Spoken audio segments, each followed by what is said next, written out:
SM Store, amanah dalam muamalah. Bismillahirrahmanirrahim. Assalamualaikum warahmatullahi wabarakatuh. Alhamdulillah wassalatu wassalamu ala rasulillah wala hawla wala quwata illa billah, amma ba'd. Kita lanjutkan kajian kita tentang al-lawami minal kalimil jawami, 10 landasan agama dari kalimat nubuwah. Sama semangat ya. Pasti isi bensin. Masya Allah, ngaji kita sekarang enak. Dapat ilmu, dapat juga snack ya.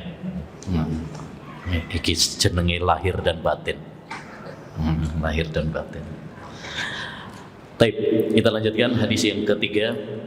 Bismillahirrahmanirrahim. An ummil mu'minina, dari Ummul Mukminin. Ummul Mukminin artinya ibunda orang-orang yang beriman.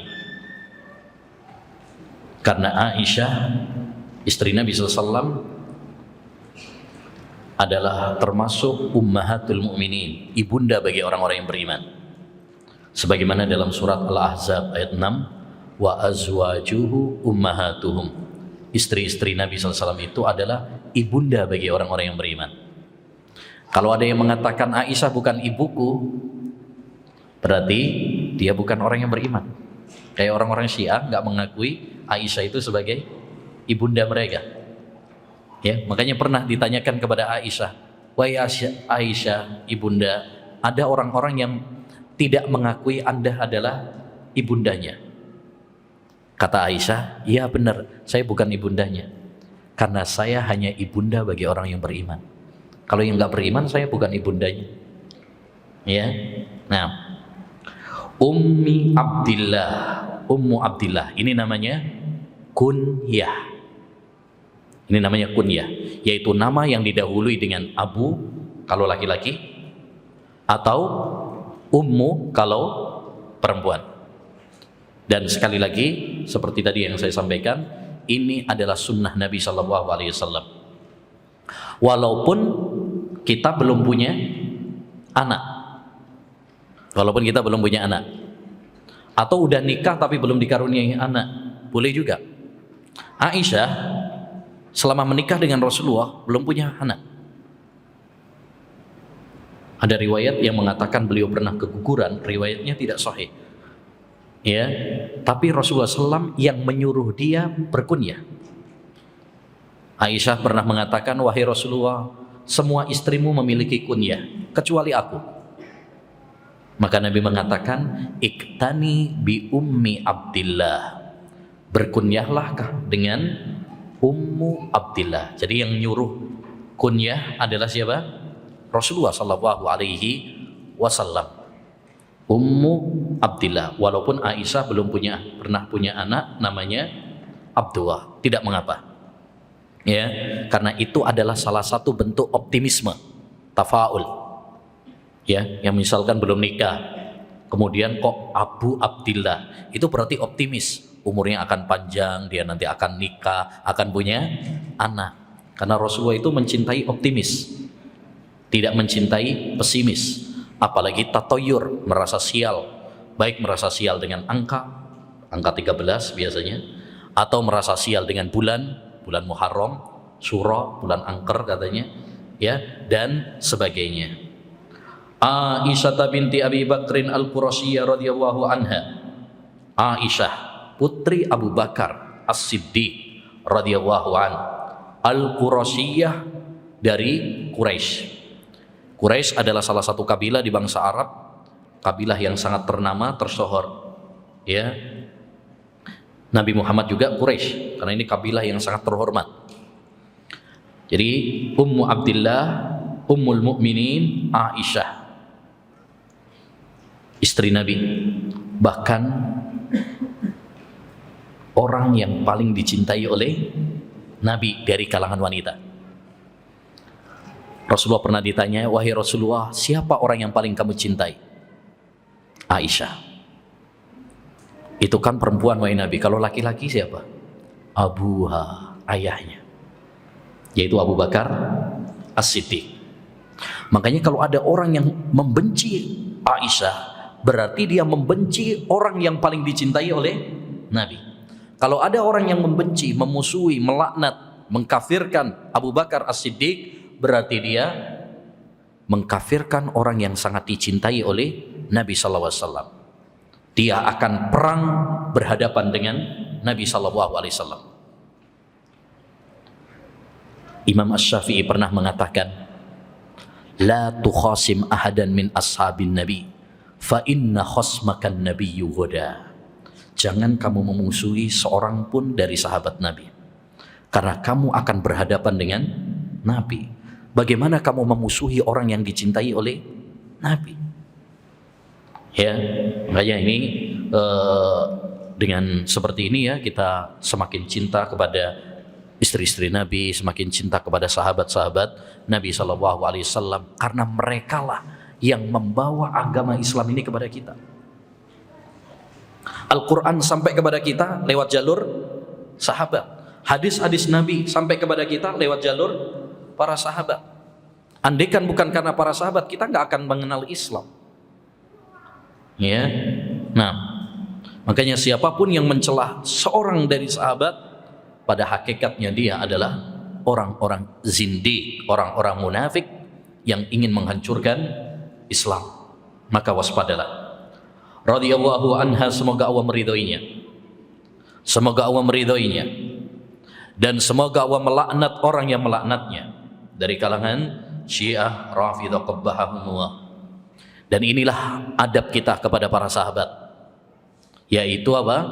Mendoakan para sahabat. Setiap kali disebut sahabat, kita mendoakan. Was-sabiqun walladzina ja'u min ba'dihim yaquluna rabbana ighfir lana wa li ikhwanina alladzina sabaquna bil iman wa la taj'al fi qulubina hillal lil ladzina amanu rabbana innaka ra'ufur rahim.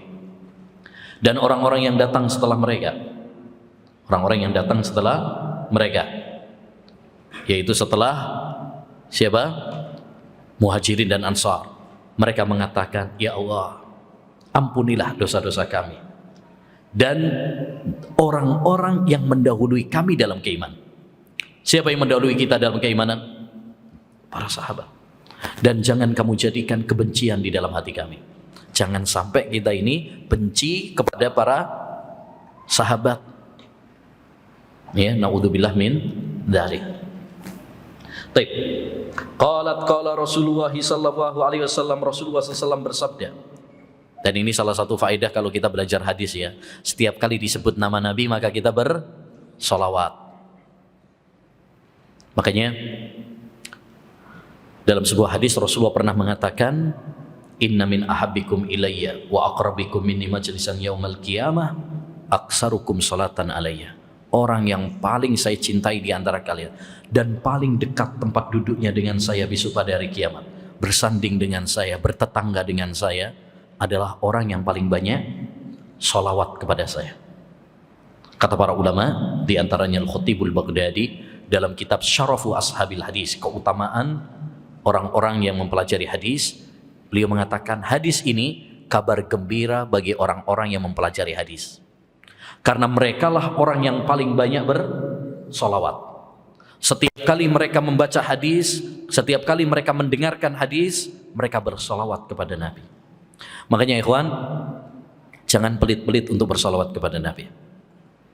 Al-bahilu man dzukirtu indahu wa lam yusalli alayya. Orang yang pelit, medit kalau disebut nama saya tapi dia enggak bersolawat kepada saya. Atau meringkas solam, atau kalau bahasa Indonesia biasanya SAW. Ya, SAW. Kadang ada yang main-main lagi SAW, sepak bola antar wanita. Kan cuma singkatan, bisa dipakai yang lain. Oleh karenanya ma'asyiral muslimin rahimani wa rahimakumullah, ya jangan nyingkat-nyingkat. Ini orang pelit ini. Apa sih repotnya bersalawat kepada Nabi? Anda ketika bersalawat kepada Nabi dibalas oleh Allah Subhanahu wa taala 10 kali lipat minimal. Bisa lebih daripada itu. Baik. Qala Rasulullah sallallahu alaihi wasallam, Rasulullah bersabda, "Man ahdasa fi amrina hadza ma laysa minhu fahuwa raddun." Barang siapa yang melakukan perkara baru dalam agama, ya, dalam perkara kami maksudnya dalam masalah agama, dalam masalah ibadah, apa yang tidak ada darinya, yakni bukan termasuk agama tapi kita mengada-ngadakannya, fahuwa raddun, maka amalan tersebut tertolak. Dalam riwayat yang lain, dalam riwayat Muslim, man amila amalan laisa alaihi amruna fahuwa raddun. Barang siapa yang melakukan suatu amalan yang tidak ada contohnya dari kami, maka amalan tersebut tertolak. Hadis ini ayyuhal ikhwah termasuk hadis yang sangat penting, qaidah sangat penting dalam menimbang amalan-amalan zahir. Makanya dalam mutiara hadis ini timbangan amalan-amalan zahir. Kalau timbangan amalan-amalan batin, dalilnya adalah hadis yang pertama, innamal a'malu bin niyat. Kalau amalan-amalan zahir, timbangannya adalah hadis Aisyah. Jelas ya? Makanya syarat diterimanya amal itu kan dua. Yang pertama ikhlas, dalilnya hadis innamal a'malu bin niyat. Syarat yang kedua adalah ittiba, sesuai dengan tuntunan Rasulullah SAW. Sandarannya, dalilnya adalah hadis Aisyah ini. Jadi dua-duanya. Kalau hadis innamal a'malu binniyat ini yang berkaitan dengan batin, kalau hadis Aisyah berkaitan dengan amalan-amalan zahir. Makanya salah kalau ada sebagian orang cuma beralasan sing penting niatnya baik. Sering kadang kita kalau mengingkari, oh ini nggak ada contohnya dari Nabi, oh ini nggak ada tuntunannya. Dia beralasan apa? Sing penting kan niatnya api. Nah, yang penting niatnya baik. Sekedar niat saja tidak cukup. Harus dibarengi dengan syarat yang kedua, yaitu sesuai dengan tuntunan Rasulullah sallallahu alaihi wasallam. Makanya para ulama mengatakan syarat diterimanya amal itu dua. Pertama, harus ikhlas lillahi jalla wa ala. Yang kedua, harus sesuai dengan tuntunan Rasulullah sallallahu alaihi wasallam. Sebagaimana Allah berfirman dalam akhir surat Al-Kahfi, "Faman kana yarju liqa'a rabbih falyamal amalan salihah wa la yusrik bi ibadati rabbih ahada." Barang siapa yang berharap perjumpaan dengan Allah, maka hendaknya dia beramal saleh, yaitu sesuai dengan tuntunan Rasulullah. Dan hendaknya dia tidak menyekutukan Allah, itu ikhlas. Makanya kata Imam Ibnu Katsir, ini adalah syarat diterimanya amal. Jika salah satunya tidak terpenuhi, maka tidak diterima oleh Allah Subhanahu wa taala. Ya. Nah, dan hadis ini juga menunjukkan kepada kita ayyuhal ikhwah tentang ya tercelanya perkara-perkara baru dalam agama, alias bid'ah. Karena tertolak.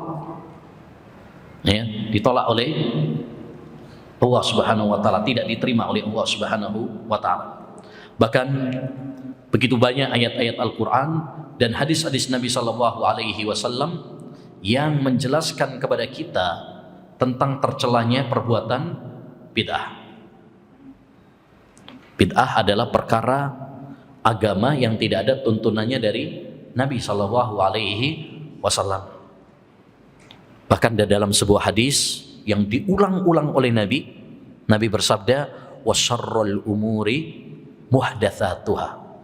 Dalam khutbatul hajah Nabi mengatakan, sejelek-jelek perkara adalah perkara baru dalam agama, yaitu perbuatan bid'ah.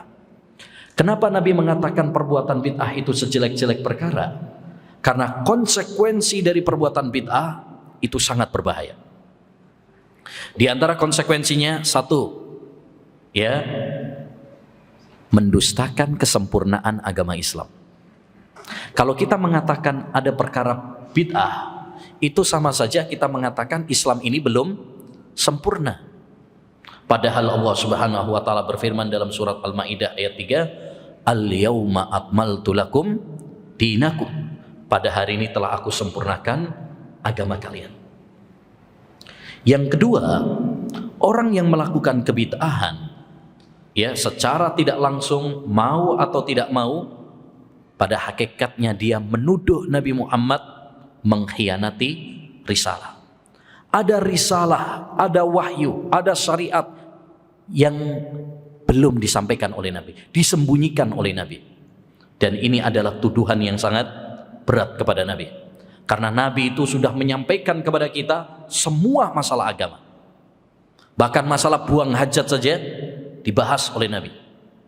Sampai-sampai sahabat Abu Dzar Al-Ghifari mengatakan, tarakana Rasulullah sallallahu alaihi wasallam wa ma ta'irun yuqallibu janahi illa wa huwa yadhkuru lana minhu ilma. Rasulullah wafat meninggalkan kami, tidak ada seekor burung pun yang mengepakkan sayapnya kecuali Rasulullah telah menjelaskan ilmunya kepada kami. Jadi semuanya sudah disampaikan oleh Nabi. Kok kemudian ada orang yang melakukan perkara baru, Nabi nggak menjelaskannya? Berarti apa? Secara tidak langsung Anda menuduh Nabi Muhammad mengkhianati risalah. Kata Imam Malik, man ibtada'a fil islami bid'atan yaraha hasanatan faqad za'ama anna Muhammadan khana risalah. Siapa yang melakukan perbuatan bid'ah dan dia menganggapnya baik. Sekarang banyak orang menganggap bid'ah itu baik, sehingga ada istilah bid'ah hasanah. Sampai di Jawa Tengah itu ada majelis taklim, namanya majelis taklim bid'ah hasanah. Ya, sangar jenenge, majelis taklim bid'ah hasanah. Ya, bangga dia dengan nama tersebut. Ya, barang siapa yang melakukan bid'ah dan dia menganggapnya baik, faqad za'ama anna Muhammadan khana risalah. Dia menuduh Nabi Muhammad itu mengkhianati apa? Risalah. Padahal Nabi Muhammad telah menjelaskan semua ilmunya kepada kita. Baik. Dari sini, ma'asyiral muslimin rahimani wa rahimakumullah, dapat kita fahami satu kaidah penting juga. Hadis ini merupakan kaidah penting yang disebutkan oleh para ulama, bahwa hukum asal masalah ibadah adalah haram sampai ada dalil yang mensyariatkan. Berbeda dengan masalah dunia. Kalau masalah dunia, hukum asalnya boleh sampai ada dalil yang melarangnya. Tapi kalau masalah ibadah, masalah agama, hukum asalnya adalah haram sampai ada dalil yang mensyariatkannya. Rasulullah SAW dalam riwayat Ibnu Hibban mengatakan, idza kana syai'un min amri dunyakum fasa'nukum. Kalau urusan dunia terserah kalian, karena kalian lebih tahu tentang urusan dunia daripada saya. Wa in kana min amri dinikum fa ilayya. Tapi kalau urusan agama harus mengikuti saya. Ya, maka ini penting untuk difahami baik-baik, ya. Tidak boleh kita melakukan perbuatan-perbuatan baru dalam agama. Ya, setiap ibadah kita harus sesuai dengan tuntunan Rasulullah SAW dalam 6 hal. Satu, waktunya. Nggak boleh kita bikin ibadah waktunya nggak sesuai. Contoh misalkan haji. Haji itu sudah ditentukan waktunya. Bulannya apa? Syawal, Dzulqa'dah, dan Dzulhijjah. Itu mikot haji. Ya, mikot zamani. Sudah ditentukan. Kalau ada orang haji tapi bukan di 3 waktu tersebut, nggak sah. Tidak sah. Seperti orang liberal mengatakan, boleh haji itu kapan saja. Ya, silahkan aja, tapi nggak diterima sama Allah Subhanahu wa Ta'ala. Atau puasa Ramadan tapi bukan di bulan Ramadan. Nah, nggak sah. Sama seperti orang sholat tapi bukan pada waktunya.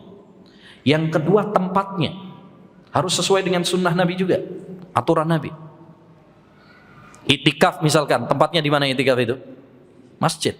Wa antum akifuna fil masajid. Kalian itikaf di masjid. Kalau ada orang itikaf tapi itikafnya di rumah, nggak diterima. Apa meneng nak warung? Nah, itikaf nak warung, ya, nggak diterima. Yang ketiga, harus sesuai juga apa? Jenisnya. Ya, kalau syariat sudah menentukan jenisnya, nggak boleh kita menyelisihinya. Contoh ibadah kurban, ya, bentar lagi nih ibadah kurban sudah ditentukan. Jenis hewannya itu sudah ditentukan. Kambing, sapi, unta.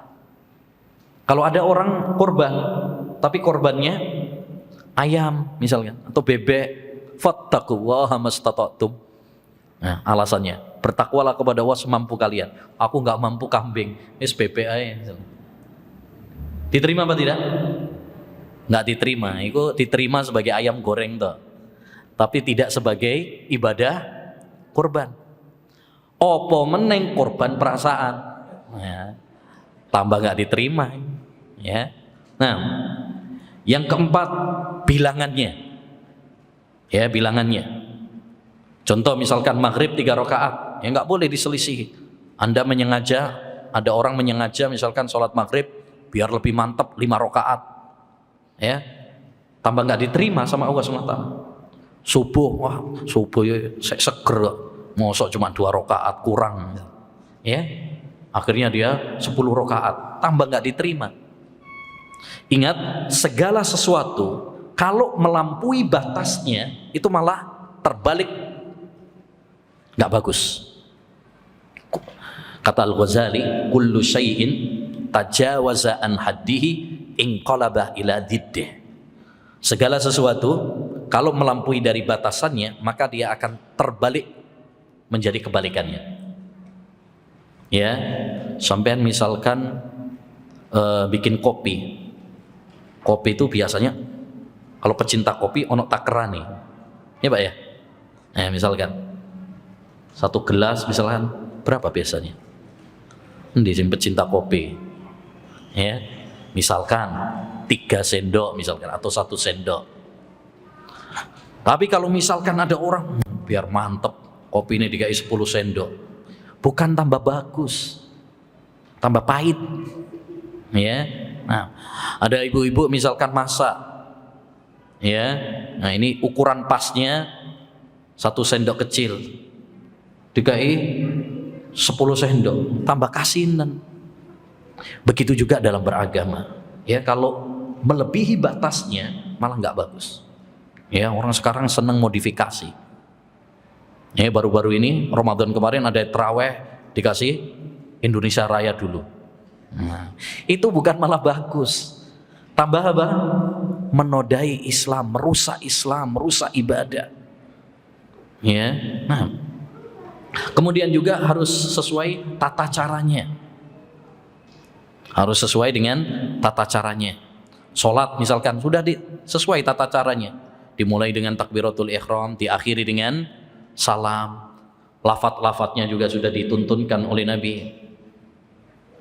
Ya, puasa misalkan sudah diatur, sahur mulai dari terbitnya fajar, buka setelah terbenamnya matahari, nggak boleh sampean balik. Oh, ya, ini tahun baru, ya, zaman now misalkan, ya, sahurnya sebelum maghrib, bukanya pas subuh. Wah, enak turut tok lah men. Ya, boleh apa tidak? Nggak boleh, karena tidak sesuai tata caranya. Juga yang ke-6 harus sesuai juga sebabnya. Sebabnya, kalau syariat tidak menjadikan itu sebagai sebab, jangan jadikan sebagai sebab. Ya, misalkan setiap kali menguap, sebagian orang setiap kali menguap dia apa? Ta'awud, a'udzubillahi minasyaitonir, atau istighfar, astagfirullah. Kalau itu dijadikan sebagai tuntunan ibadah, maka tidak ada contohnya dari Nabi SAW. Ya, karena nggak ada penukilan dari Nabi setiap kali menguap beliau membaca apa? Istighfar atau ta'awud. Pernah diceritakan ada seorang pernah bersin Di sampingnya Ibnu Umar, sahabat Ibnu Umar. Kemudian dia mengatakan, Alhamdulillah. Terus ditambahi, wassalatu wassalamu ala Rasulillah. Mestinya kan cuma sampai Alhamdulillah toh. Ini ditambahi, wassalatu wassalamu ala Rasulillah. Untung enggak amma ba'du wisan. Nah, ya. Ini kata bersin apa mau ya, taklim nih. Nah, akhirnya ditegur sama Ibnu Umar. Saya juga bersolawat kepada Nabi, tapi bukan seperti itu caranya. Artinya beliau juga bersolawat, cinta kepada Nabi, tapi solawat itu ada tempatnya. Adapun ketika bersin cukup sampai Alhamdulillah saja tuntunan dari Nabi. Jangan nambah-nambahi. Jangan dibilang Ibnu Umar anti solawat loh ya. Ya, wah ini Wahabi Ibnu Umar ya, anti solawat ya. Ya, mengharamkan solawat. Nah ini biasanya orang salah paham. Ya, ahlus sunnah atau salafiyun itu bukan anti solawat. Mereka tidak mengharamkan solawat. Ya, mereka menganjurkan untuk bersolawat kepada Nabi SAW, tapi solawat yang disyariatkan. Baik, kita pindah hadis yang keempat. An Abi Abdullah An-Nu'man bin Bashir radhiyallahu anhu qala, dari Abu Abdullah Nu'man bin Bashir. Nu'man bin Bashir. Ini salah satu keunikan biografi beliau. Beliau ini Nu'man, kemudian ayahnya ya, yaitu Bashir, ibunya, kemudian pamannya, saudarinya, semuanya adalah sahabat Nabi sallallahu alaihi wasallam. Semuanya masuk Islam. Sahabat Nabi sallallahu alaihi wasallam. Dan tidak ada di kalangan sahabat yang memiliki nama Nu'man bin Bashir selain beliau. Nama yang unik satu-satunya di kalangan sahabat yang namanya Nu'man bin Bashir itu ya cuma dia. Dan dia adalah bayi Ansar yang pertama kali lahir setelah hijrahnya Nabi Muhammad sallallahu alaihi wasallam. Radhiyallahu anhuma, semoga Allah meridhoi keduanya. Kenapa keduanya? Karena beliau dan ayahnya sama-sama sahabat. Ya, kalau kayak Umar bin Khattab itu radhiyallahu anhu karena bapaknya bukan sahabat. Qala, beliau mengatakan, sami'tu Rasulullah sallallahu alaihi wasallam yaqul, aku mendengar Rasulullah SAW bersabda, innal halala bayyinun wa innal harama bayyinun wa bainahuma umurun mushtabihatun la ya'lamuhunna katsirun minan nas. Sesungguhnya yang halal itu jelas dan yang haram itu jelas, dan antara keduanya, maksudnya antara halal dan haram, ada perkara-perkara yang syubhat, samar, la ya'lamuhunna katsirun minan nas, yang tidak diketahui banyak orang. Jadi Nabi membagi perkara itu jadi 3. Pertama, perkara yang jelas-jelas halal, yang diketahui oleh semua orang. Seperti daging kambing misalkan, semua orang tahu bahwa itu halal. Roti, nasi, semua orang tahu itu adalah apa? Halal. Taib. Yang kedua, perkara yang jelas-jelas haram, yang diketahui oleh semua orang. Seperti zina, orang semuanya tahu zina itu apa? Haram. Makanya kalau ada orang mengatakan zina halal, kafir orangnya.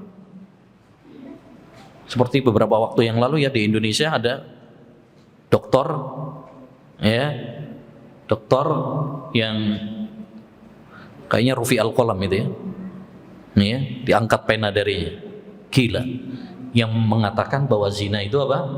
Halal. Ya, naudzubillah min dzalik. Anehnya wong Indonesia sih ngomong. Nah, ini salah satu tanda kiamat. Tatkala ada orang yang mengharamkan sesuatu yang jelas-jelas diharamkan oleh Allah Subhanahu wa taala. Atau misalkan mencuri, semua orang tahu mencuri itu haram. Babi, semua orang tahu bahwa itu adalah haram. Khamr misalkan, ini jelas-jelas apa?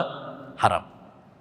Yang ketiga, perkara yang samar, nggak jelas hukumnya, sehingga manusia beda pendapat. Ada yang bilang halal, ada yang bilang haram. Ya, nah, ini masalah-masalah yang samar seperti ini namanya perkara yang syubhat. Baik. Kemudian kata beliau, faman ittaqas syubhati faqad istabra'a li dinihi wa irdih. Barang siapa yang menjauhi perkara syubhat, maka dia berarti menjaga agama dan kehormatannya. Ini anjuran bagi kita untuk bersikap wara'. Apa itu wara'? Berhati-hati. Kalau kita ya ragu-ragu ini halal atau haram, lebih baik adalah kita hati-hati, jauhi. Itu lebih selamat bagi kita, ya, lebih selamat untuk agama kita, lebih selamat untuk kehormatan kita, ya. Jadi ini anjuran untuk berbuat wara'. Wara' itu artinya adalah berhati-hati, ya, dari perkara-perkara syubhat demi menjaga agama dan kehormatan kita, ya. Dan wara' dari perkara syubhat ditekankan dalam dua hal. Yang pertama masalah makanan, ya, masalah makanan. Karena seorang muslim itu sangat hati-hati tentang makanannya. Jangan sampai dia makan makanan yang haram. Kita harus selektif. Setiap yang masuk ke mulut kita, kita pastikan bahwa yang kita makan itu adalah halal. Baik halal secara zatnya maupun halal cara mendapatkannya. Pastikan itu halal dan pastikan cara mendapatkannya juga halal. Jangan sampai masuk ke perut kita sesuatu yang diharamkan oleh Allah. Kullu lahmin nabata minal haram fannaru aula bihi. Nabi bersabda, setiap daging yang tumbuh dari perkara haram, maka neraka lebih utama bagi. Yang kedua, ma'asyiral muslimin, wara' yang lebih ditekankan adalah dalam masalah membicarakan kehormatan orang lain. Nah, kita ini kadang-kadang masalah makanan udah hati-hati, ya, tapi yang kurang hati-hati itu kalau ngomongin orang, kehormatan orang, ghibah, kayaknya gampang banget. Yang lebih parah lagi kadang yang dihibah itu orang-orang yang memiliki jasa besar, para ulama, para ustadz, para dai, ya. Nah ini jangan sampai kita termasuk orang-orang yang makan bangkai saudara kita, lebih-lebih bangkai orang-orang yang berilmu. Karena luhumul ulama'i masmumah, daging para ulama itu apa? Beracun. Ya, nah ini hati-hati, jangan sampai kita mengadu domba para ustaz. Ya, ngadu ayam aja nggak boleh, ini ngadu ustaz. Ya. Ini kadang ada sebagian orang sukanya ngadu ustaz. Nggak boleh, haram. Namimah itu haram. La yadkhulul jannata namam. Tidak masuk surga orang yang mengadu domba.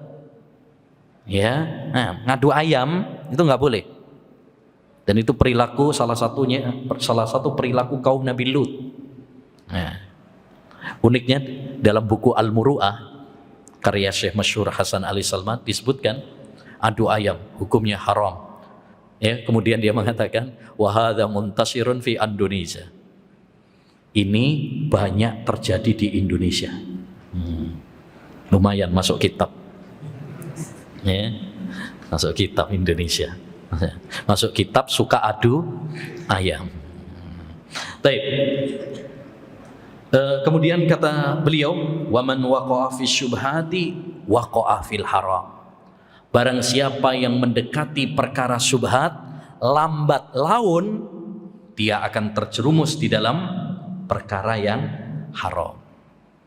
Awalnya syubhat, lama kelamaan keasikan, keenaan, akhirnya menggampangkan masalah yang haram. Makanya hadis ini ayyul ikhwah dijadikan dalil oleh para ulama tentang suatu kaidah penting, yaitu saddud dzari'ah. Apa kaidahnya? saddu adzari'ah. Apa arti saddu adzari'ah? Membendung segala pintu yang menjerumuskan kita kepada haram. Karena kaidah dalam syariat Islam, inna waha idza harrama syai'an harrama wasailah. Allah itu kalau mengharamkan sesuatu, maka Allah haramkan juga sarananya. Allah haramkan zina, maka sarana-sarana yang mengantarkan zina ditutup rapat juga sama Allah. Makanya ketika Allah mengharamkan zina, apa kata Allah? Wala taqrabuz zina. Jangan mendekati zina. Allah nggak bilang jangan berzina, tapi Allah mengatakan jangan mendekati. Kalau mendekati aja nggak boleh, apalagi melakukannya. Itulah kenapa segala hal yang menjerumuskan kita kepada perbuatan zina dilarang. Nggak boleh sentuhan, apalagi jabat tangan dengan yang bukan mahram. Nggak boleh berdua-duaan dengan yang bukan mahram. Nggak boleh ya segala hal yang bisa menjerumuskan kita kepada sesuatu yang kepada perbuatan zina ini ditutup rapat-rapat. Ditutup rapat-rapat. Allah haramkan khamr, maka sarana menuju khamr pun ditutup rapat-rapat. Makanya kita nggak boleh minum khamr walaupun cuma nyicipi, titik tok, nggak boleh. Kata Nabi, ma askara kathiruhu faqaliluhu haram. Yang memabukkan kalau minum banyak, yang sedikitnya pun haram, nggak boleh. Karena kalau nyicipi boleh, orang akan ketagihan. Wah enak ya tiba ya. Kan gitu. Jadi nggak boleh. Ketika Allah mengharamkan pembunuhan, maka segala sarana yang mengantarkan pembunuhan nggak boleh. Makanya kita dilarang permusuhan, dilarang dengki, dilarang suudzon, ya, dilarang provokasi, mengadu domba, karena ini mengantarkan kepada pembunuhan. Ya, kita dianjurkan untuk meredam emosi kita, karena itu mengantarkan kepada pembunuhan.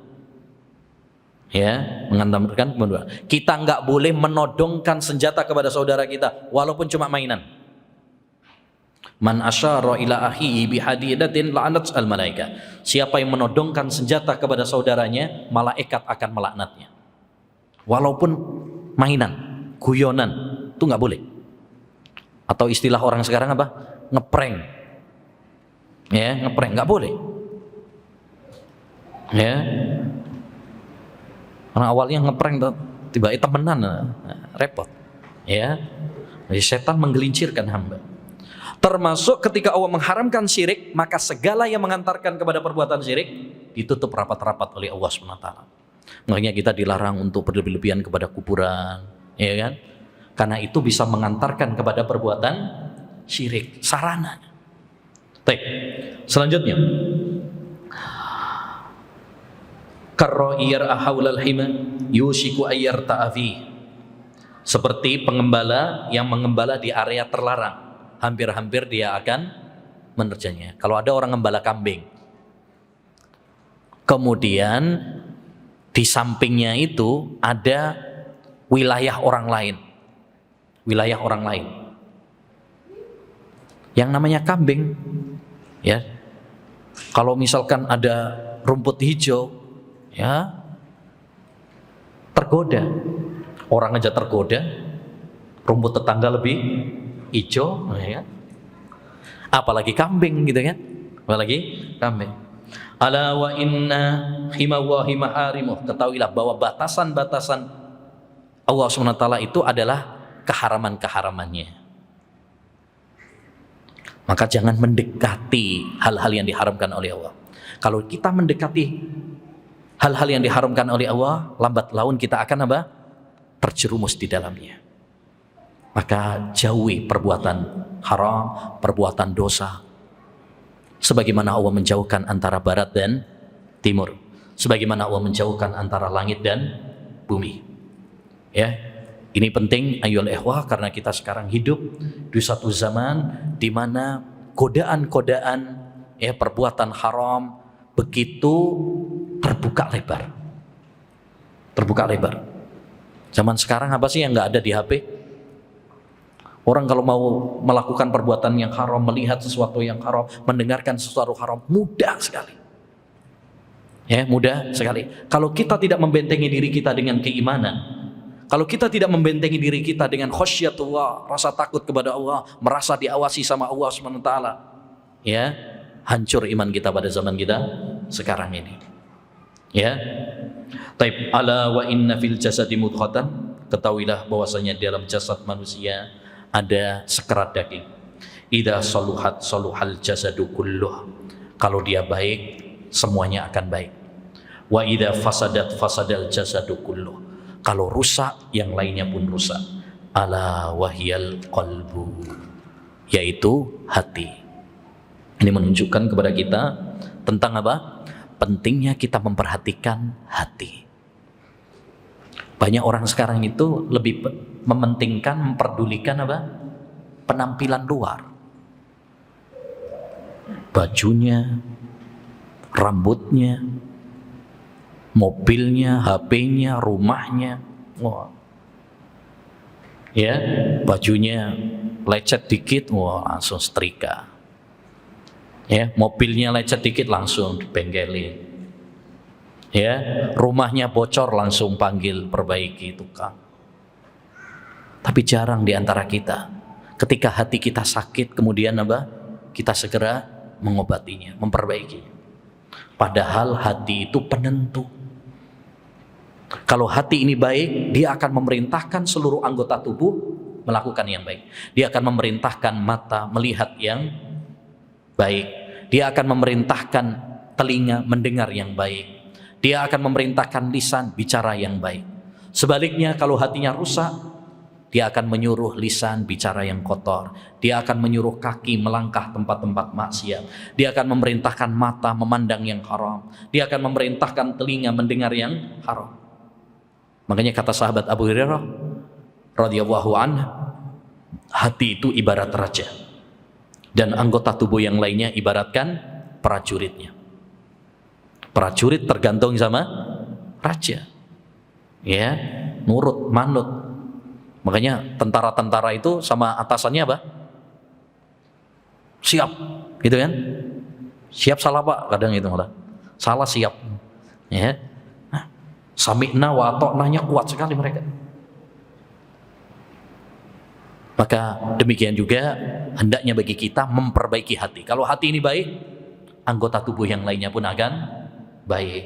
Ya, nah, disinilah pentingnya kita tazkiyatun nufus. Ya, pembahasan tazkiyatun nufus itu penting, ya.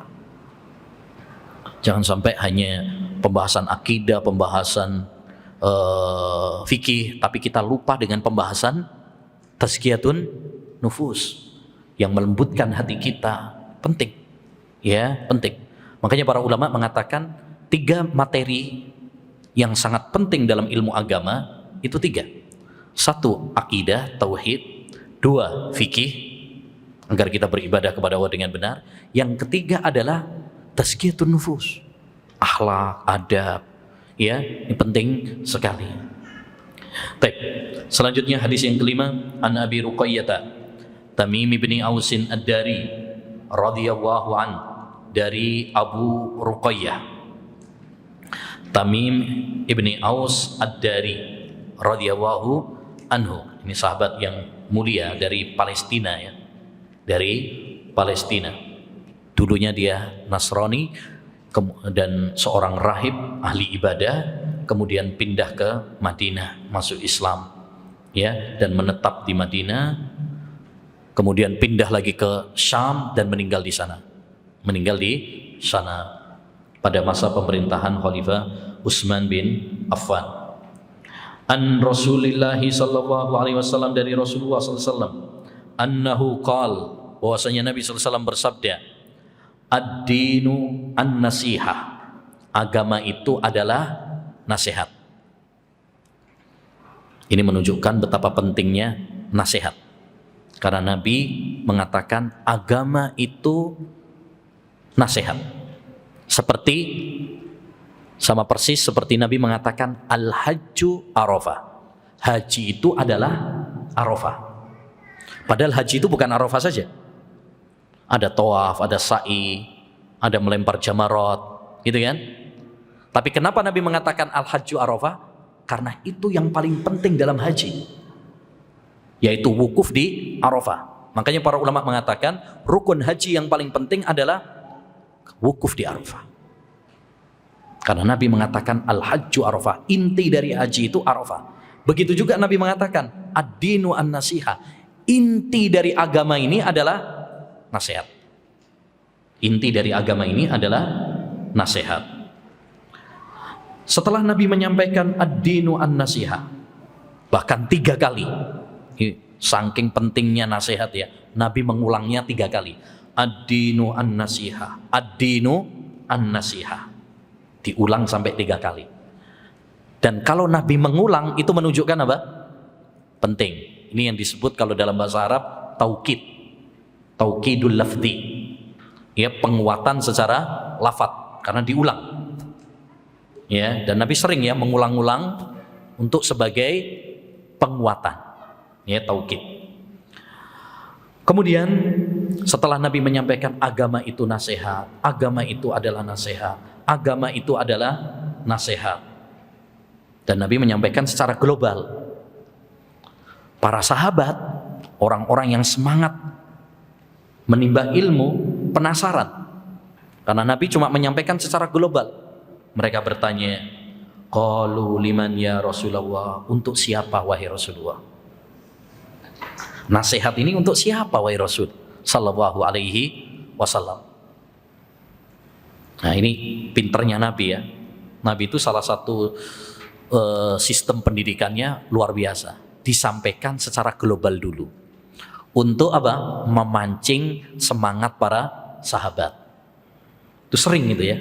Salah satu metode ngajar yang baik adalah sampaikan secara global dulu, baru kemudian dirinci. Ya, dirinci. Dan ini juga menunjukkan kepada kita betapa semangatnya para sahabat. Makanya kita kalau ada yang tidak paham, tanya. Sebagaimana para sahabat juga apa? Bertanya, untuk siapa wahai Rasulullah nasihat tersebut? Nabi mengatakan, lillahi, untuk Allah, wali kitabih, untuk kitabnya, wali rasulih, untuk rasulnya, wali a'immatil muslimin, dan untuk para imam kaum muslimin, wa amatihim, dan umumnya kaum muslimin. Apa maksudnya nasihat untuk Allah? Ini kalau dibahas panjang ini ya, tapi secara global aja. Maksudnya nasihat untuk Allah Subhanahu wa taala, ya, satu, beriman kepada Allah. Ya, kita mengimani rububiyahnya, uluhiyahnya, asma dan sifatnya. Yang kedua, termasuk nasihat kepada Allah maksudnya adalah melaksanakan perintah-perintah Allah. Ketika Allah nyuruh kita sholat, ya kita sholat. Ketika Allah merintahkan kita puasa, ya kita puasa. Yang ketiga, ya, diantara bentuk ya nasihat kepada Allah Subhanahu wa taala, kita mengikhlaskan niat kita dalam ibadah ini semata-mata hanya untuk Allah saja. Ya, wa ma umiru illa liya'budullaha mukhlishina lahuddin. Tidaklah mereka diperintahkan kecuali untuk beribadah semata-mata karena Allah saja. Baik, yang kedua, wali kitabih, dan untuk kitabnya. Apa maksudnya nasihat untuk kitabnya? Satu, meyakini bahwa Al-Quran itu adalah firman Allah, bukan makhluk. Bukan makhluk. Paham yang mengatakan Al-Quran itu makhluk, ini paham Jahmiyah, paham Mu'tazilah, paham liberal yang sangat berbahaya. Ya, sangat berbahaya. Ya, paham mengatakan Al-Quran itu makhluk, ini paham yang sangat berbahaya. Makanya para ulama dulu mengatakan, siapa yang mengatakan Al-Quran makhluk, kafir. Bahkan Imam Ahmad itu rela ya, dipenjara, dicambuk. Ya, tapi beliau tetap apa? Tegar, disuruh mengucapkan Al-Quran makhluk tapi nggak mau. Bahkan banyak para ulama dibunuh karena mempertahankan Al-Quran itu kalamullah, bukan makhluk. Di antaranya adalah murid Imam Syafi'i Al-Buwaiti. Beliau meninggal di penjara, dirantai karena mempertahankan akidah ini, yaitu Al-Quran adalah kalamullah, bukan makhluk. Maka kita Ahlus Sunnah meyakini bahwasanya Al-Quran itu firman Allah, bukan makhluk. Ya, karena paham Al-Quran makhluk itu konsekuensinya sangat berbahaya. Makanya orang-orang liberal sekarang mengacak-ngacak Al-Quran dari sisi situ. Karena kalau Al-Quran itu makhluk, berarti bukan wahyu Allah Subhanahu wa taala. Itu hanya buatan Muhammad. Ya, karangan dan lain sebagainya. Tapi yang kedua, meyakini bahwa isi Al-Quran itu adalah kebenaran dan keadilan. Gak ada kebohongan, gak ada kedzaliman. Sebagaimana Allah berfirman dalam surat Al-An'am ayat 115, wa tammat kalimatu rabbika sidqan wa adla, dan telah sempurna kalimat Rabbmu sidqa, jujur dalam berita-beritanya, wa adlan, dan adil, yaitu hukum-hukumnya. Ya. Dan di antara makna nasihat kepada kitabullah adalah kita membacanya dan mempelajarinya. Karena setiap satu huruf dilipat gandakan berapa? 10 kali lipat. Jadi kalau kita baca satu muka itu sudah dapat 5.000 pahala, Pak. Karena satu muka itu sekitar 500-an huruf. Kalau dikalikan 10 sudah 5.000-an. Kalau kita baca satu juz itu sudah 100 ribuan. Kalau kita bisa khatam 30 juz, kita dapat 1 juta ya pahala dari Allah Subhanahu wa taala. Masya Allah. Ya. Kalau kita baca yang lainnya belum tentu dapat pahala seperti itu. Itu khusus hanya Al-Quran saja. Kemudian kita pelajari tajwidnya, kita pelajari tafsirnya, kita amalkan dalam kehidupan kita. Itu makna nasihat kepada Allah, kepada kitab, kepada Al-Quran. Khairukum man ta'allama al-Quran wa 'allamahu. Sebaik-baik kalian adalah yang mempelajari Al-Quran dan yang mengajarkannya. Bahkan dalam sebuah hadis yang disahihkan oleh Syekhul Albani, man 'allama ayatan falahu sawabuha ma tuliyat. Barang siapa yang mengajarkan satu ayat Al-Quran, maka dia akan mendapatkan pahala selama ayat tersebut dibaca oleh orang yang diajarinya. Makanya kita kalau bisa ya, ajari anak-anak kita itu surat Al-Fatihah. Kita sendiri. Jangan serahkan kepada guru TPA atau guru TK. Surat Al-Fatihah aja nggak bisa ngajari. Kenapa? Karena kalau kita mengajarkan anak-anak kita surat Al-Fatihah, nanti yang dapat pahala kita. Dia selama sholatnya sampai gede, kita yang dapat pahala. Kalau yang ngajari adalah guru TPA, guru TK, ustadzahnya yang dapat. Kita nggak dapat. Ya, usahakan paling tidak surat Al-Fatihah itu kita sendiri yang mengajarkan, supaya kita mendapatkan pahalanya. Baik.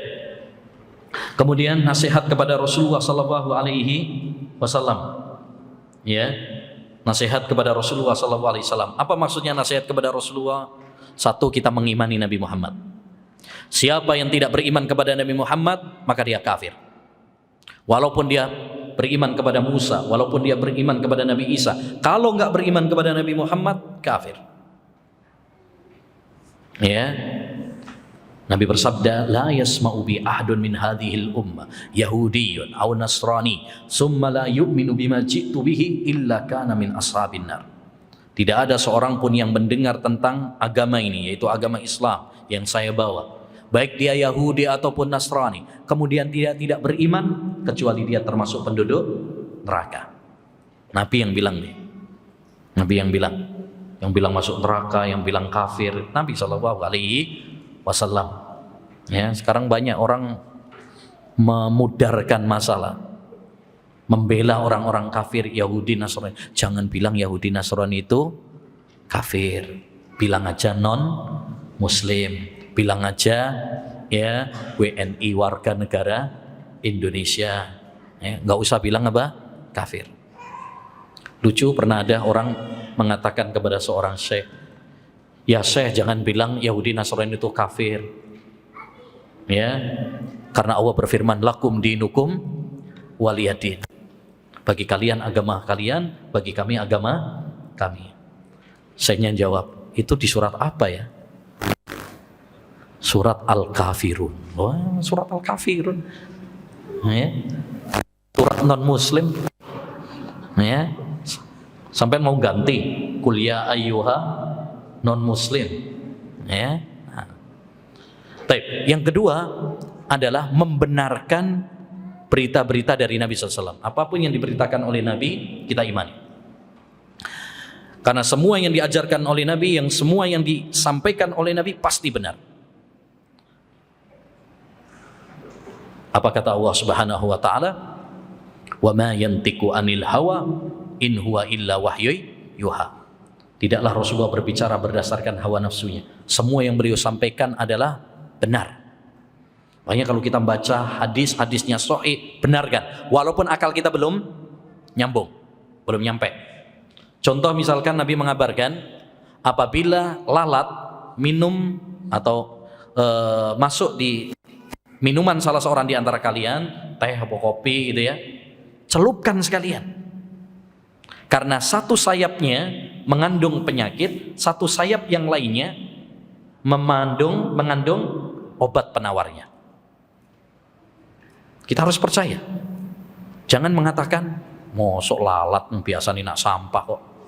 Mosok ada obat penawarnya. Ya. Yang ngasih tahu Nabi SAW siapa? Allah Subhanahu wa ta'ala. Yang menciptakan lalat siapa? Allah Subhanahu wa ta'ala. Allah lebih tahu daripada Anda. Ya, karena Dia yang menciptakan lalat. Dia yang mengabarkan kepada Nabi Muhammad sallallahu alaihi wasallam. Dan penelitian di Mesir, di Arab Saudi tentang hal ini menunjukkan bahwasanya memang di dalam lalat itu ada obat penawar. Ya, sudah terbukti hadis ini. Yang ketiga juga di antara bentuk nasihat kepada Nabi adalah kita mentaati Nabi Muhammad SAW dan menjauhi larangan-larangan beliau. Apapun yang diperintahkan oleh Nabi kita taati. Apapun yang dilarang oleh Nabi kita tinggalkan. Wa ma atakumur rasulu fakhudhuh wa ma nahakum anhu fantahu.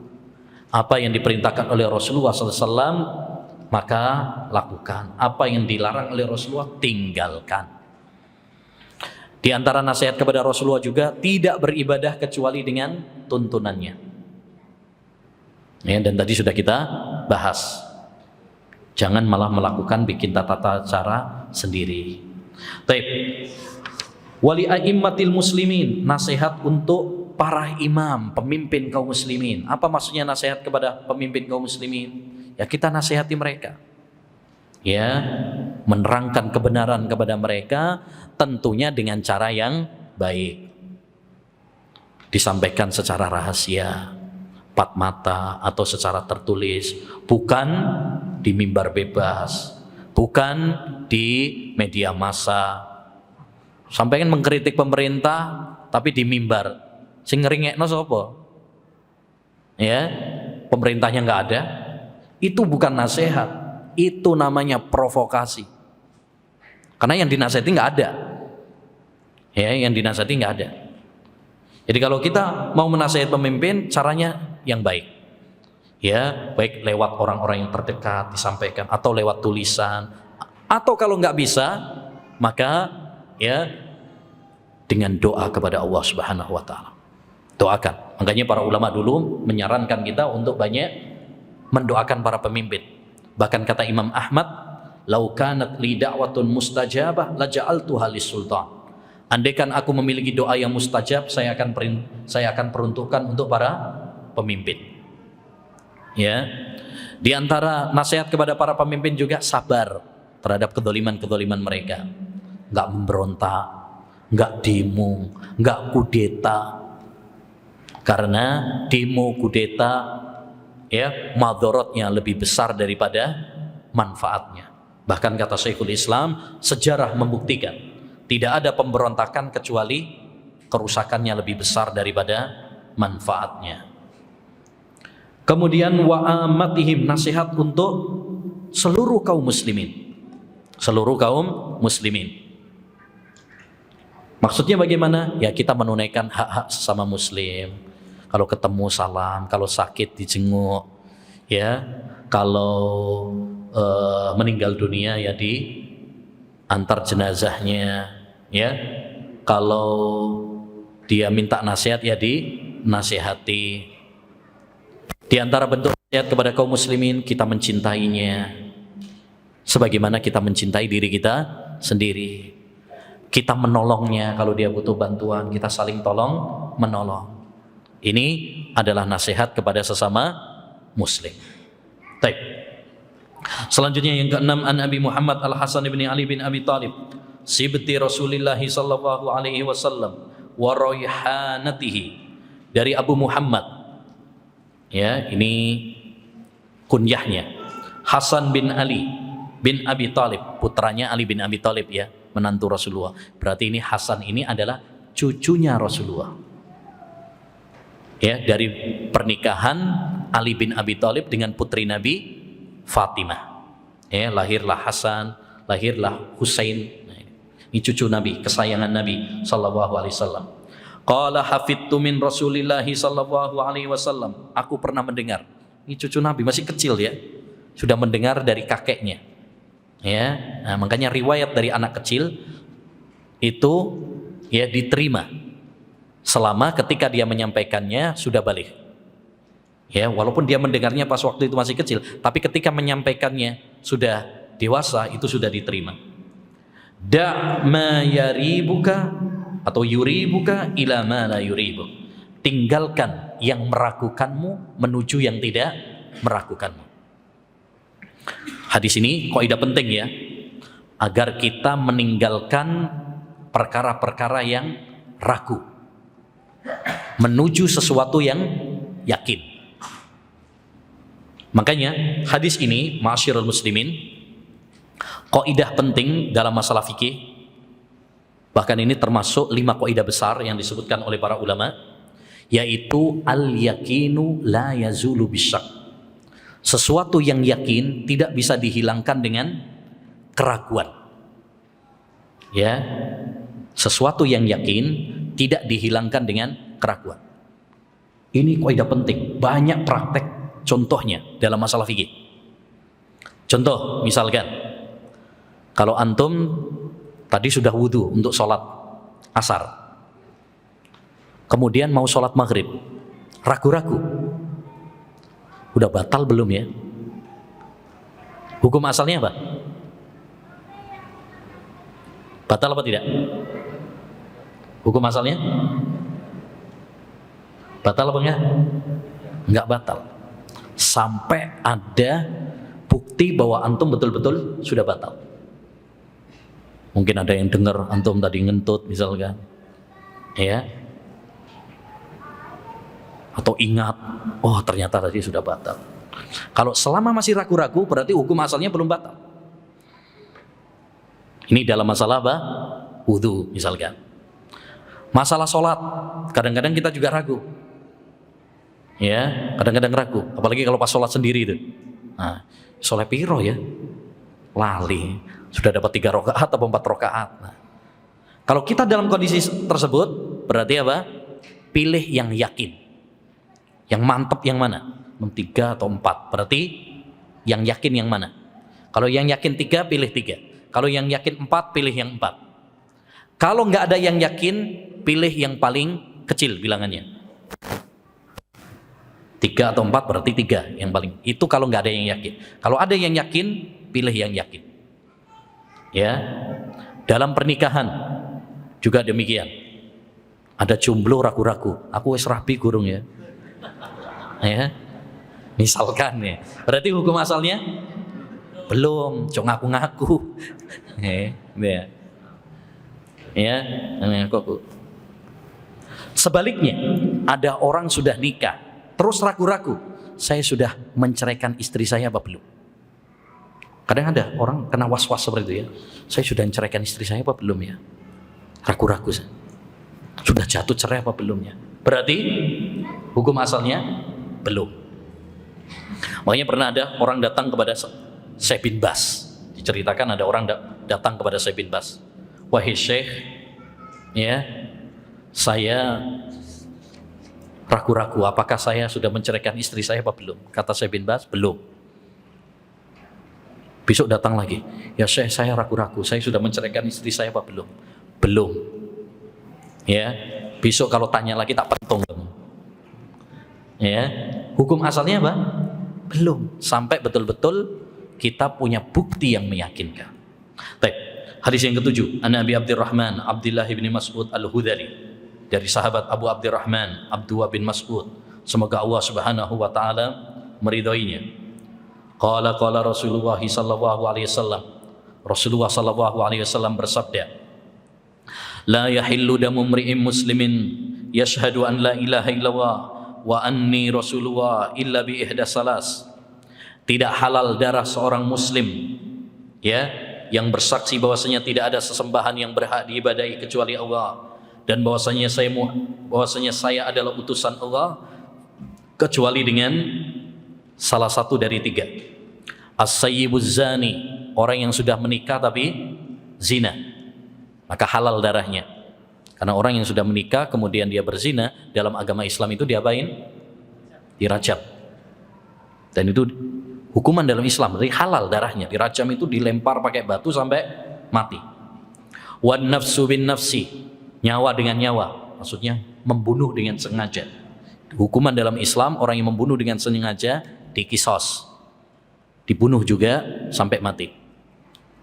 Ya, nah itu halal darahnya. Yang membolehkan adalah Islam. Wattariku lidinihi al-mufariqu lil jamaah, dan orang yang murtad dari agama.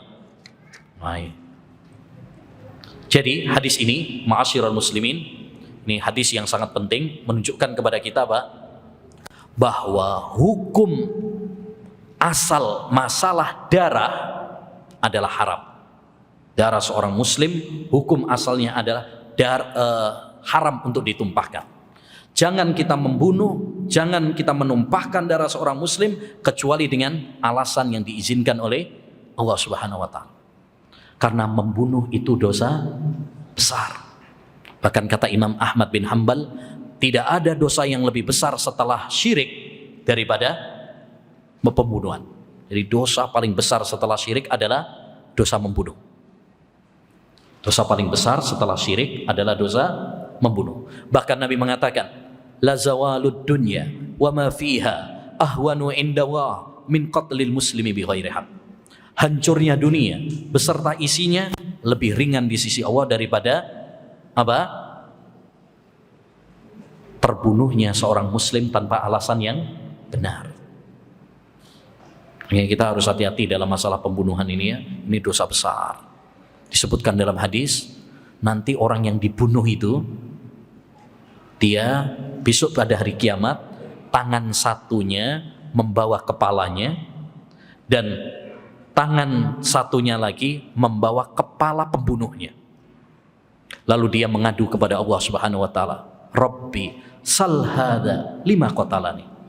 Ya Allah, tanyakan sama orang ini, kenapa dia membunuhku? Dia menuntut kepada Allah Subhanahu wa taala supaya orang yang membunuhnya disiksa, diadili oleh Allah Subhanahu wa taala. Jadi kita harus hati-hati, masalah nyawa ini bukan masalah yang sepele. Kecuali kalau memang darahnya diperbolehkan untuk ditumpahkan berdasarkan syariat Islam. Seperti tadi, orang yang membunuh itu memang dibolehkan untuk dihukum, karena itu perintah Allah, qisas. Orang yang berzina padahal dia sudah menikah dirajam. Rasulullah pernah mempraktekannya. Para khulafaur rasyidin itu diizinkan. Itu pun yang mempraktekkan siapa? Pemimpin, bukan asal main hakim sendiri. Ya. Baik, hadis yang ke-8, An Abi Amrin Sufyan bin Abdullah As-Saqafi qala, qultu ya Rasulullah, kulli fil islami qawlan la as'alu anhu ahadan ghaira. Qala qul amantu billahi summa istaqim. Dari Abu Amr Sufyan bin Abdullah As-Saqafi, beliau mengatakan, wahai Rasulullah, katakanlah kepadaku tentang Islam, dalam Islam suatu ucapan yang aku tidak akan bertanya tentangnya kepada siapapun selain engkau. Maka Nabi menjawab, katakanlah aku beriman kepada Allah, kemudian istiqomah. Hadis ini anjuran kepada kita agar kita istiqomah. Setelah kita mengaku beriman, hal yang paling penting adalah istiqomah. Istiqomah artinya kita konsisten, terus menerus dalam ketaatan kepada Allah Subhanahu wa Ta'ala. Ini yang paling berat. Kalau cuma ngaku beriman itu banyak, sering, tapi yang bisa mempertahankan keimanan, nah itu yang berat. Ya, nah ini. Maka kita ayyuhal ikhwah harus berusaha untuk istiqomah. Gimana caranya biar istiqomah? Satu, kuatkan iman. Yang kedua, terus belajar ilmu agama. Jangan malas untuk belajar ilmu agama. Yang ketiga, banyak doa. Allahumma ya muqallibal qulub sabbit qalbi ala dinik. Ya Allah, zat yang membolak-balik hatiku, tetapkanlah hatiku di atas keimanan kepadamu. Ya. Kemudian yang keempat, berteman dengan orang-orang soleh. Sehingga kalau kita menyimpang atau lalai, ada yang mengingatkan kita. Ya, cari teman-teman yang baik. Ya, lingkungan yang baik. Baik. Selanjutnya hadis yang ke-9, Abi Najih Al-Irbad ibn Sariyah As-Sulami qala, dari Abu Najih Irbad ibn Sariyah, beliau mengatakan, shalla bina Rasulullah sallallahu alaihi wasallam data yaumin, Rasulullah pernah salat bersama kami suatu hari. Dalam riwayat yang lain salat subuh. Summa aqbala alaina, kemudian Rasulullah menghadap kami. Fa wa'adana mau'izatan balighah, Rasulullah memberi nasihat kepada kami. Ya, kalau sekarang mungkin kultum subuh gitu ya, kajian subuh. Darafat minhal uyun wa wajilat minhal qulub. Ya, mata kami meneteskan air mata, hati kami bergetar. Ini menunjukkan hatinya sahabat apa? Hati yang hidup, hati yang beriman, hati yang lembut. Kalau diingatkan dengan Quran, diingatkan dengan hadis, langsung bergetar. Ini hati orang-orang yang beriman. Ya, susahnya kita ini sekarang ini sulit. Dibacain ayat Quran, dibacain hadis, kok biasa-biasa aja. Jarang yang bisa apa? Nangis. Jarang yang bisa bergetar. Maka kita terus evaluasi hati kita. Faqala qailun ya Rasulullah ka'anna hadhihi mau'izatu muwaddi'in famadza ta'adu ilaina. Lalu ada seorang mengatakan, wahai Rasulullah, kayaknya ini wasiat orang yang mau pamitan. Dan benar, Rasulullah SAW ini setelah Hajjatul Wada, ini wasiat sudah di akhir-akhir detik-detik Rasulullah mau meninggal dunia. Faqala usikum bitaqwallah was-sam'i wat-tha'ah wa in abdun habasyi. Aku wasiatkan kepada kalian bertakwa kepada Allah. Takwa artinya apa? Melaksanakan perintah-perintahnya dan menjauhi larangannya. Was-sam'i wat-tha'ah, mendengar dan taat. Wa in abdun habasi, sekalipun yang memimpin kalian itu budak dari Habasyah, Ethiopia, yang hitam, ya, dalam riwayat yang lain rambutnya keriting, kulitnya hitam, pendek. Tapi kalau dia sudah jadi pemimpin, taati. Walaupun budak itu sebenarnya nggak boleh jadi pemimpin loh. Para ulama sepakat budak itu nggak bisa jadi pemimpin. Salah satu syarat pemimpin adalah merdeka. Tapi Nabi di sini penekanan, kalaupun yang nggak memenuhi syarat jadi pemimpin, taati demi menjaga keamanan. Dari sini dapat kita ketahui benarnya manhaj salaf yang mengatakan kita nggak setuju dengan demokrasi. Tapi kalau ada yang terangkat dengan jalur demokrasi, wajib bagi kita untuk mentaatinya. Bedakan antara sebelum terjadi sama sesudah terjadi. Ya, nah ini. Kemudian kata Nabi, fa innahu may ya'is minkum ba'di fasayara ikhtilafan katsira. Orang yang hidup setelahku nanti dia akan mendapati perselisihan yang banyak.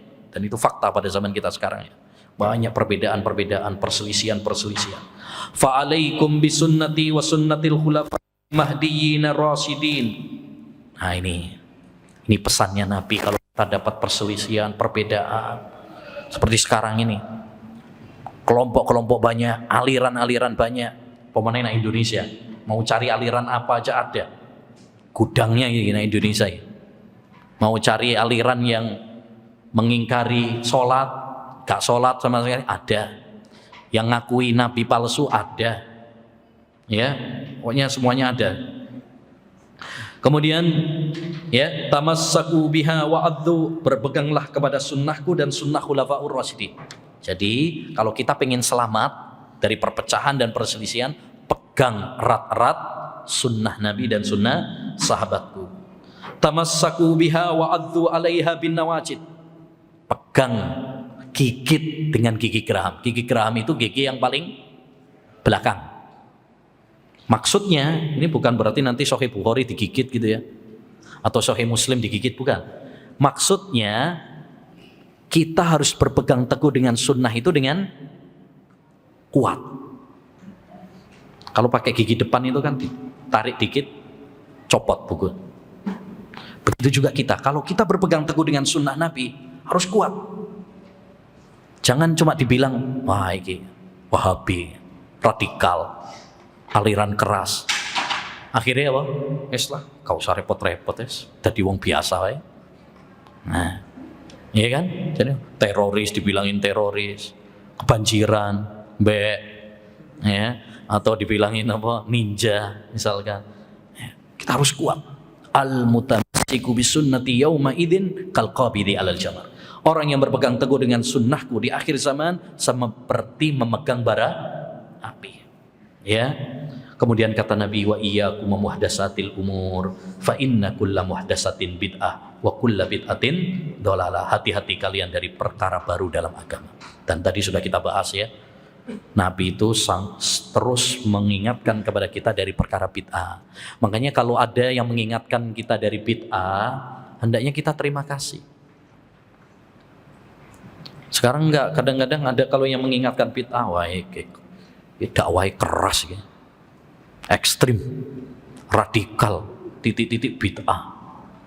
Nah, yang lebih parah lagi, iki pengajian opo iki titik-titik bid'ah, titik-titik bid'ah. Berarti nggak usah naik pesawat, naik unta aja. Ada yang bilang seperti itu. Ini orang nggak ngerti tentang bid'ah. Bid'ah itu dalam masalah agama, ibadah. Kalau masalah pesawat nggak ada yang bilang itu bid'ah, nggak ada yang mengharamkannya. Ya, nah, yang terakhir.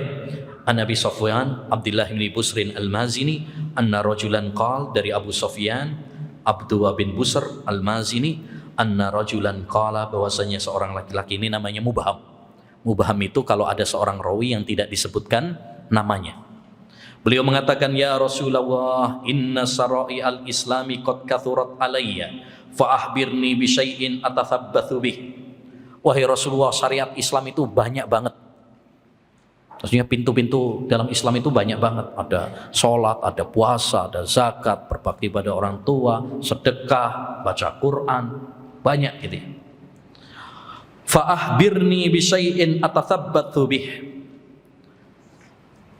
Berikanlah saran kepadaku dengan suatu amalan yang bisa aku pegang. Maksudnya syariat Islam ini kan banyak. Tapi kasih saran saya amalan yang ringan, yang bisa saya amalkan terus. Ya, kemudian Nabi mengatakan, la yazalu lisanuka radban min dzikrillah. Hendaknya lisanmu selalu basah dengan zikir kepada Allah Subhanahu wa taala. Karena zikir itu apa? Mudah. Laki, perempuan, ya, kecil, muda, tua, semuanya bisa. Ya. Kalau misalkan haji itu kan berat ya. Pemenang antrine 30 tahun. Nah, zakat berat. Puasa lumayan. Tapi kalau zikir itu mudah. Makanya Nabi mengatakan, kalimatani khafifatani fil lisan sakilatani fil mizan habibatani ilar rahman. Ada dua kalimat yang sangat ringan di lisan tapi sangat berat dalam timbangan. Dicintai oleh Ar-Rahman, yaitu Allah. Subhanallahil adzim, subhanallah wa bihamdih. Jadi ringan. Maka penulis menutup dengan hadis ini agar kita selalu ingat sama Allah. Maka jangan remehkan zikir. Perbanyak zikir kepada Allah, ingat sama Allah Subhanahu wa taala. Di dalam Al-Qur'an itu tidak ada satu lembar pun kecuali ada nama Allah. Supaya apa? Supaya kita selalu ingat sama Allah Subhanahu wa taala. Ya, lebih-lebih zaman sekarang banyak orang yang lupa dari Allah, lupa dari akhirat. Ya, banyak yang tertipu dengan gemerlapnya dunia, sibuk dengan dunia, maka kita harus sering mengingatkan agar kita selalu berzikir kepada Allah. Diri kita, keluarga kita, ya, teman-teman kita, hendaknya kita selalu berzikir kepada Allah. Dan zikir itu ada dua macam. Zikir secara umum, yaitu amalan-amalan yang mengingatkan kita kepada Allah. Dan yang kedua, zikir secara khusus, yaitu dengan lisan. Subhanallah, walhamdulillah, la ilaha illallah, Allahu akbar. Ya, nah ini. Jadi zikir itu ada dua macam, zikir secara umum dan zikir secara khusus. Ya, zikir secara umum yaitu setiap amalan yang mengingatkan kita kepada Allah, termasuk menuntut ilmu. Makanya majelis ilmu disebut sebagai majelis zikir, karena mengingatkan kita kepada Allah Subhanahu wa ta'ala. Demikian ma'asyiral muslimin wal muslimat rahimani wa rahimakumullah yang bisa kita bahas tentang 10 landasan agama dari kalimat nubuwah. Semoga Allah Subhanahu wa ta'ala menambahkan ilmu yang bermanfaat kepada kita semuanya, ya, dan menumbuhkan amal saleh dalam kehidupan kita semuanya. Ya, akhirnya mari kita berdoa kepada Allah Subhanahu wa ta'ala agar Allah mengampuni dosa-dosa kita dan agar Allah merahmati kita dan agar Allah Subhanahu wa ta'ala memasukkan kita semuanya ke surganya. Allahumma inna nas'aluka ilman nafi'a wa rizqan thayyiba wa amalan mutaqabbala. Rabbana zalamna anfusana wa illam taghfir lana wa tarhamna lanakunanna minal khasirin. Rabbana atina fid dunya hasanah wa fil akhirati hasanah wa qina adzaban nar. Rabbana hab lana min azwajina wa dhurriyyatina qurrata a'yun waj'alna lil muttaqina imama. Allahumma inna nas'aluka ilman nafi'a wa rizqan thayyiba wa amalan mutaqabbala. Allahumma inna nas'aluka al-jannah wa na'udzu bika minan nar. Allahumma inna nas'aluka al-jannah wa na'udzu bika minan nar. Allahumma inna nas'aluka al-jannah wa na'udzu bika minan nar. Wa sallallahu wa sallama ala nabiyyina Muhammad wa ala alihi wa sahbihi ajmain. Subhanakallahumma bihamdika asyhadu an la ilaha illa anta astaghfiruka wa atubu ilaik. Assalamualaikum warahmatullahi wabarakatuh.